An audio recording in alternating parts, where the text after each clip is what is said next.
Good morning and welcome to the Core Connection. I'm Mira Rubin here with you on Enlightened World Network. And today's topic is observing. So just curious questions about when we are the observer, who is it that's being observed? And who are we as the observer? Good morning, Rosalind. Welcome. Happy Monday. Great to be here with you. Before we get started this morning, we're going to take a minute or two to get present. So let's take a deep breath in through your nose and hold it. And imagine clean, crisp oxygen flooding your lungs, flowing into your bloodstream, nourishing all your cells, all your organs, bringing vital life energy to your body and being. And as you exhale any tension, stress, negativity, fatigue. And now let's take another deep breath in through your nose and hold it. This time, imagine brilliant, bright light lighting you up from the inside out, illuminating, electrifying, and energizing all your cells, all your molecules, your electrons, and creating this brilliant beam of light from your heart out into the world. And as you exhale any remaining tension, stress, negativity, fatigue. And now let's just gently press our palms together and very softly rub your fingers against your palms to feel the deliciousness of that sensation, the tickling, the tingling. Allow yourselves to become present right here, right now, to that sensation in this remarkable physical form that enables you to experience life. Welcome, welcome, welcome. So, interesting way perhaps to start off the week is noticing this dynamic of observer and observed. You know, when we are being the observer, in other words, when we are observing ourselves, it's an interesting thing, you know, like who is the observer? Who is the observed? When we make judgments on ourselves, who is it that's making the judgment? Who is it that's being judged? So as I'm thinking about it in this moment, what's arising is this notion of multiple dimensions of experience for one, and also the notion of separation from self. And I don't know, you know, I don't know if it's separation from self. I mean, maybe the observer is the part of us that is aware, that is able to step away, you know, find some level of detachment in a given situation to become more objective. That's in big air quotes. I think it's really interesting when we look at these different aspects of self, and when we think about it, to be considering whether it's any different from when we find aspects of ourselves to communicate with on different levels. For instance, we might talk to our inner child, or we might talk to different elements of ourselves to gain deeper insight, gain deeper perspective. It's a very fascinating and effective tool for personal growth and transformation, to be able to dialogue with parts of ourselves that may be wounded, or that may be implementing some kind of behavior that may be desirable or undesirable. You know, maybe there's the sage self that we can contact and gain wisdom from. And it's not that any of these selves are separate in reality, unless of course we make them so. We may actually exile parts of ourselves, or excommunicate parts of ourselves, and then we become fractured. So it's interesting because we can be looking at ourselves as a unified whole, and we can be looking at ourselves as a compilation of these many, many aspects that in some sense seem unrelated, other than that they are part of who we are. So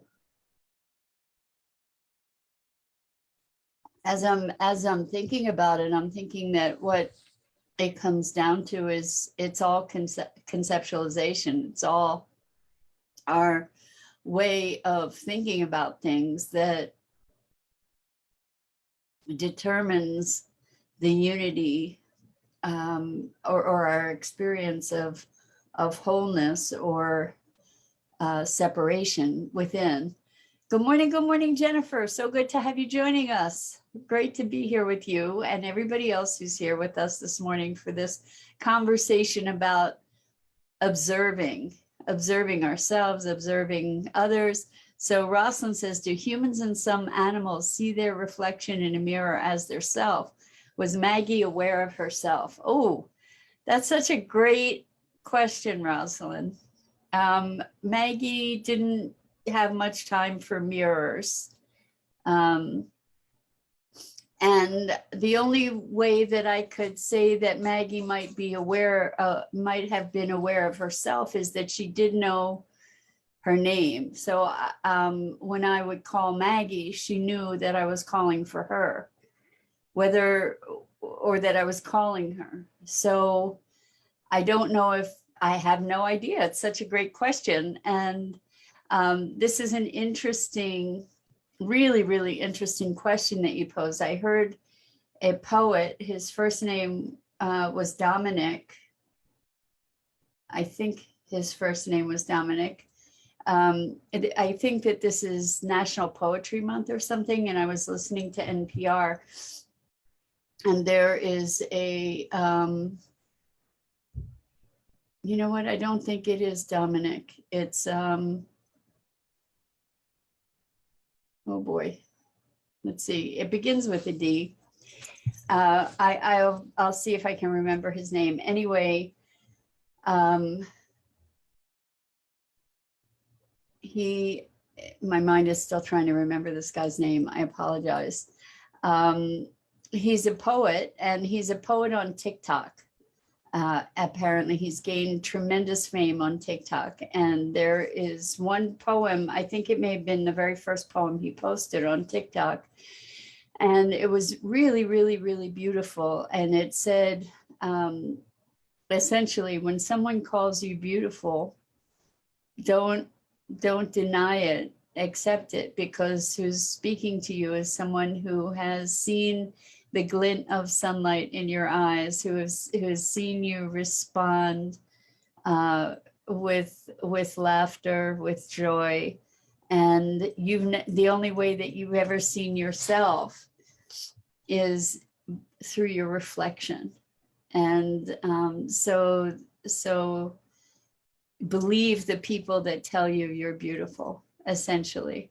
It was a beautiful, beautiful sentiment, and it went viral.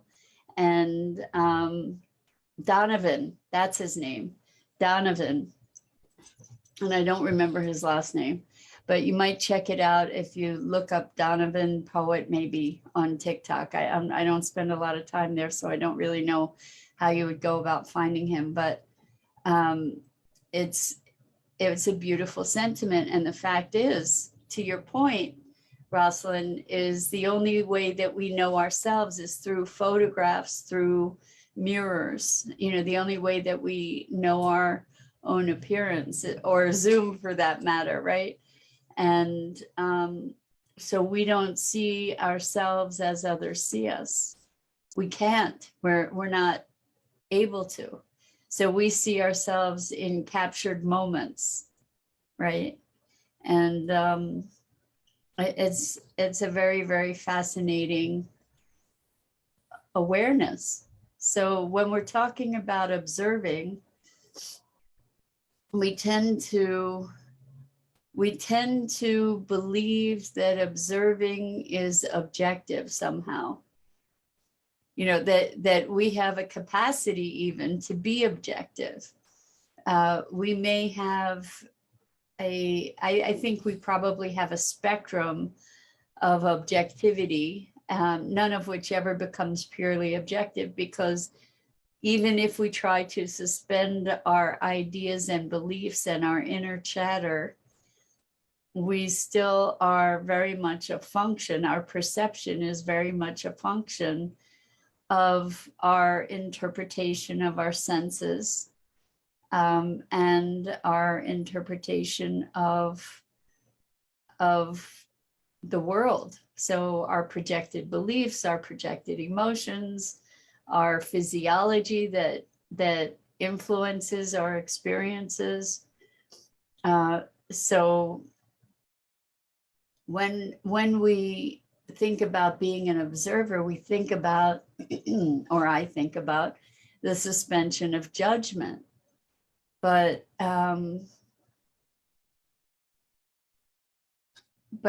there's only so far that we can suspend that judgment, right? I think that judgment for us is so ingrained. Our assessments, our evaluations, that's kind of how we exist as human beings, is by assessing our environment, friend, foe, etc. So Rosalind says, G.P. Walsh talks about non-duality. When there is one cannot observe self, like a knife cannot cut itself. Yes, exactly. So this has been my idea about God for forever, really, is that what we're here for is for God to observe itself or experience itself. Because in the oneness, there is no individuation. And while our individuation may be illusion, or may be ultimately an illusion, we have this experience of individuation, which is also an experience of separation. And when we connect, I guess to your point, Rosalind, good morning, Robin, welcome, great to have you here with us. To your point, Rosalind, perhaps when we are in a state of cosmic consciousness, that's when we are able to be a pure observer, because and maybe the observer completely disappears. Maybe that's the other aspect of it, is that when we are in that space of connectedness, then there's nothing to observe. It's all just being, because the observing is in itself a separation, right? It's a foil for our act of interpretation, right? So I don't believe that human beings really have a capacity, except maybe in that altered state, for just observing. And even in that altered state, I guess that the observing would mean that we're separate from what we're observing. So now I've gotten myself all jumbled here because it's a bit of a conundrum, right? Well, when we're completely connected, we're just being, right? And that's a rare state for most human beings, is just being in that being state of connection. And so by its definition, being the observer is being separate from. And when we observe ourselves, we're creating these separations from self, and perhaps hopefully separations from our judgment and our attachment to all of our predispositions, beliefs, emotions, etc. It's interesting. It's kind of like a fish trying to observe water, right? Because the fish's life is all water, except for maybe flying fish, right? But a fish's life is it just resides in water. And so there's no awareness necessarily of water because that's its environment. It's like we exist in an environment with air. And I guess if we go underwater, then we experience not air. But we can't, there are dimensions from which we just can't escape ourselves. And yet, even though that's true, there's maybe this spectrum of observation, self-observation, for instance, is what we're really focusing on here. Although we can be talking about observing the world, where do we separate, or who is the self that's observing the world? Who is the self that's observing self? I read an excerpt from a book that I just recently got on Audible. Let me see if I can find it, because it was recommended to me by someone who I have a great respect for.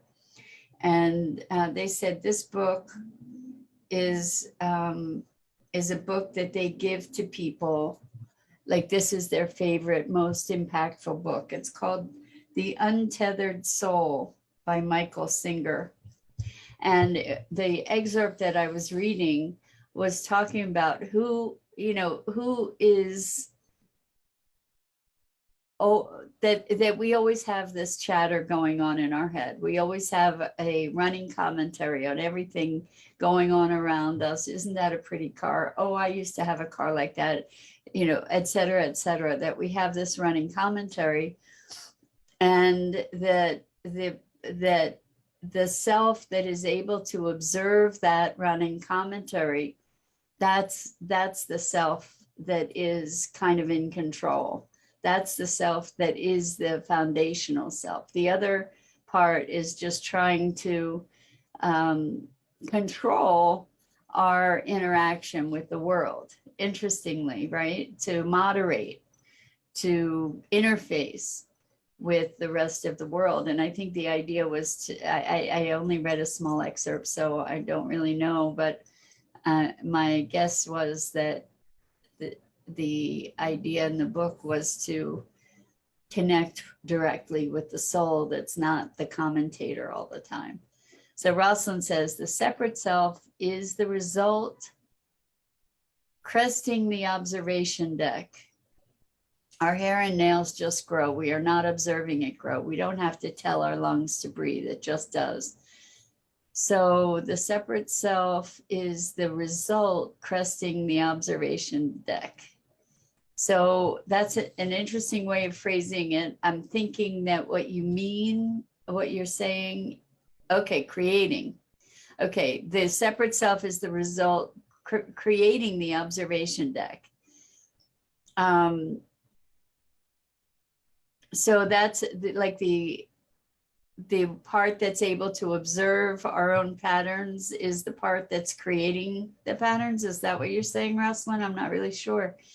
Happy Monday, Kimberly. Welcome. Great to have you here with us. And Isabel, great to have you here with us. Welcome, welcome. It's really interesting because maybe the soul self, maybe that our foundational self is like not needing to, is like the part of our beingness that doesn't need to have conscious intervention, that just is our essential self. I just wonder, what that looks like. My thinking is that it becomes unified and connected to everything else in existence, our soul self. It was interesting, this excerpt that I read, it was talking about how even observing the clouds, we'll have a commentary on it. Oh, that cloud looks like a lion, or that cloud, and oh, it looks like it's a storm coming, or, that we always have this running dialogue. And the reason that he posited for having this running dialogue was to allay the fear that we might have of the unknown, so trying to make everything known to feel more safe, because the vast unknowableness of the universe was too terrifying. It was very, very interesting. I don't know. I'm very curious to dig into that book. I've got about 5 books I'm in the midst of at the moment. So that's an entertainment in and of itself.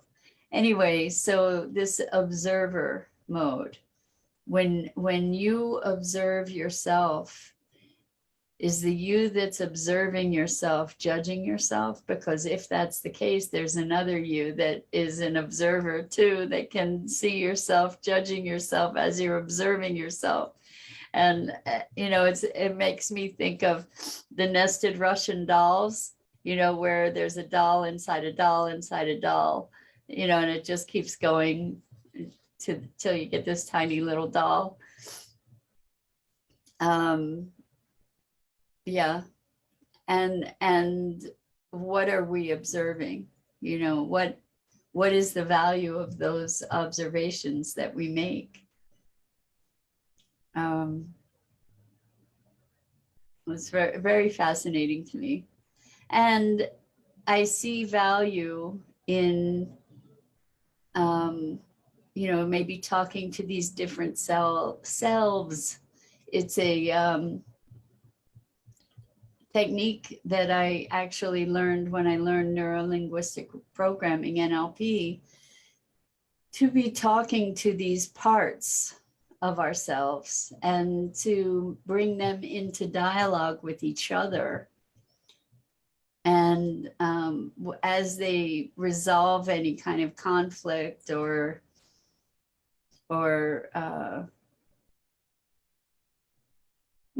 mostly conflict, as they look at how what the positive intention of their actions are, and then look at how they can align with each other, it's very, very powerful, because we then can have a parts party where all those parts come together and are working together rather than working in opposition to each other.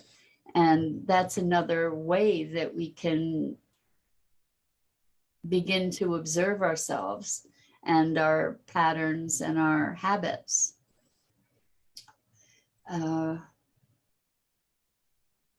When we are able to observe ourselves from a place of non-judgment, with a heart of compassion, then we also have the ability to access potential for change. So Rosalind says, oh, what a great question, Rosalind. You're on a roll today. Rosalind says, is a person with multiple personality disorder able to observe self? What identity is resolving their conflicts? So this is a really interesting question, especially talking about having a parts party or talking to the different parts. It seems, I have never, ever encountered anybody directly with multiple personality disorder. And I don't see that it's that dissimilar from what we were just talking about, that each part within ourselves has its own positive intention. And as we recognize those positive intentions, we can find a way to bring these parts into higher alignment with each other. So it's very interesting, for instance, if there is like one dominant personality that is the unifier or not. It's a very interesting question, Rosalind. I love that. It would be really interesting if these different parts, these different personalities are self-aware in their own right, I've heard of people with multiple personality disorder that have personalities that are aware of other personalities, but not of some other personalities, but not all. You know, it's very interesting the way that our minds work, and it could be that circumstances were such that that person needed to manifest these different parts to contend with all these different aspects of being. My understanding is that personality splits occur typically in response to pretty extreme trauma. So that's a fascinating topic, I think. Isabel says the highest self-observer is spaceless and non-judgmental, with an explanation point. Exclamation point. It's so funny. I've noticed myself lately saying explanation point rather than exclamation. They both work, but anyway, I agree. The highest self-observer is spaceless and non-judgmental. I don't know how often we get to access that spaceless and non-judgmental observer. So the one who judges is the ego. Muji is greatest to teach this in an easy way. Thank you for that, Isabel. Much appreciated. And maybe another day, and we have done before, we could talk more about befriending the ego rather than vilifying it, you know, maybe befriending it. So Rosalind says teenagers grab onto a personality. At what age do they identify as their self, grow into selves? That's also, you're really on the roll today, and I don't have answers for these questions, but they're wonderful questions, Rosalind. Anyway, that's it for this morning. I have to run, but I am so grateful to you guys for engaging in these conversations. You just really provide such wealth and richness to and depth to the conversations, and is very much appreciated. So I'm Mira Rubin. This is the Core Connection, and I go live each weekday morning here on the Enlightened World Network Facebook page at 9 a.m. Eastern each weekday morning. I think I said that. Anyway, please check out the other awesome programming on Enlightened World Network, on EWN One with the Earth, Enlightened World Living. And I look forward to connecting with you here again really, really soon. Until then, lots and lots of love.